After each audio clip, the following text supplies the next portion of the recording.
ভয়ঙ্কর ঘটনার সাক্ষী সপ্তম শ্রেণীর এক পড়ুয়া। আচ্ছা বন্ধু কথার অর্থ কি বলুন তো? আপনার ঘরের বাইরে আপনি কতটা নিরাপদ? আচ্ছা বন্ধু কথার অর্থ কি বলুন তো? যে বিপদে পাশে দাঁড়ায়, সুখ দুঃখের সঙ্গী হয়, সেই তো বন্ধু। আর যদি বন্ধুই হয় ধর্ষক। 14 বছরের এক মেয়েকে শিকার হতে হলো বন্ধু ও টোটো চালকের লালসার। ভয়ঙ্কর ঘটনার সাক্ষী সপ্তম শ্রেণীর এক পড়ুয়া। মনের জোর আর উপস্থিত বুদ্ধিতে সে প্রাণে বেঁচেছে। আর প্রাণে বেঁচেছে বলেই থানায় অভিযোগ দায়ের করতে পেরেছে। মাত্র 14 বছরের মেয়েকে কিনা গণধর্ষণ। মেয়েটির মতের বিরুদ্ধে গিয়ে তাকে টেনে হিজড়ে তুলে নিয়ে গিয়ে পাশবিক অত্যাচার করেছে অমানুষগুলো। কিভাবে আর কেনই বা, সব প্রশ্নের উত্তর দেব। তাহলেই বুঝবেন আপনার ঘরের বাইরে আপনি কতটা নিরাপদ। আজকের দিনে যেন গণধর্ষণ এক নিত্যদিনের ঘটনায় পরিণত হয়েছে। প্রায় প্রতিদিনই খবরের কাগজ কিংবা সংবাদ মাধ্যমে নতুন কোনো ধর্ষণের খবর উঠে আসছে।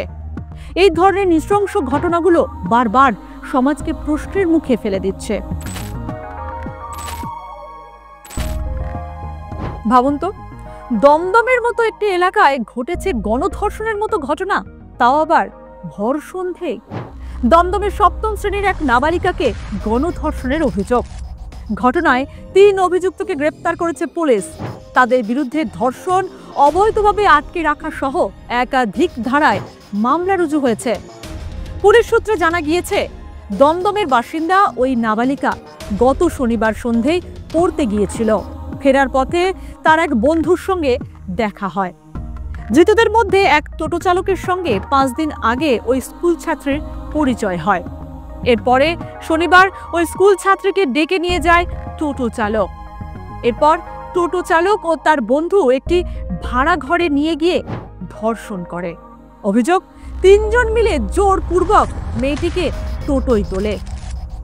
পালানোর চেষ্টা করেও ব্যর্থ হয় সে। একটি ঝুপড়ির মতো ভাড়া ঘরে তাকে গণধর্ষণ করা হয়, এমনটাই অভিযোগ করেছে ওই নাবালিকা। পরে কোনো ক্রমে পালিয়ে বাড়ি ফেরে সে। পরিবারের সদস্যরা মেয়েটিকে অসুস্থ অবস্থায় দেখে সন্দেহ করেন। এই ঘটনার পর ওই স্কুল ছাত্রী বাড়িতে সবটা জানায়। দমদম থানায় লিখিত অভিযোগ দায়ের করে নির্যাতিতার পরিবার। দমদম থানার এক আধিকারিক জানিয়েছেন, এই ঘটনার তদন্ত শুরু হয়েছে। প্রমাণ মিললে অভিযুক্তদের বিরুদ্ধে কঠোরতম শাস্তির ব্যবস্থা করা হবে। ঘটনার পর এলাকায় উত্তেজনা ছড়িয়েছে। নির্যাতিতার পরিবারের দাবি, যেভাবে মেয়েটির জীবন নষ্ট করেছে ওই অভিযুক্তরা, ওরা যেন কোনো ক্রমে রেহাই না পায়। 3 অভিযুক্তকে আদালতে পেশ করা হবে এবং পুলিশ হেফাজতের আবেদন জানানো হবে। কেন করলে এরকম ঘটনা? কেন করলে? হ্যাঁ,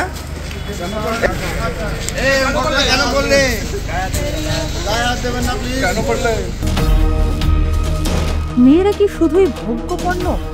কবে এই অবস্থা থেকে মুক্তি পাবে মেয়েরা? কবে তারা নিরাপদে রাস্তায় হাঁটতে পারবে?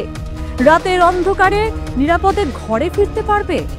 আরো বড় প্রশ্ন, কবে দোষীরা সাজা পাবে? অধিকাংশ ক্ষেত্রেই তো দেখা যায় বিচার প্রক্রিয়া দীর্ঘ হয়।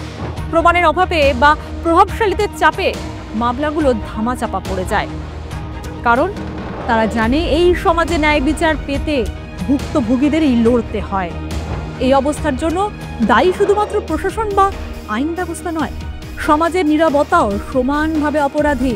এখন অনেকেই চুলচেরা বিশ্লেষণে বসে যাবে। আদৌ কি ধর্ষণ হয়েছিল? হয়তোবা মেয়েটির দিকেই আঙুল উঠবে। সে কেন ওই টোটোয় উঠেছিল?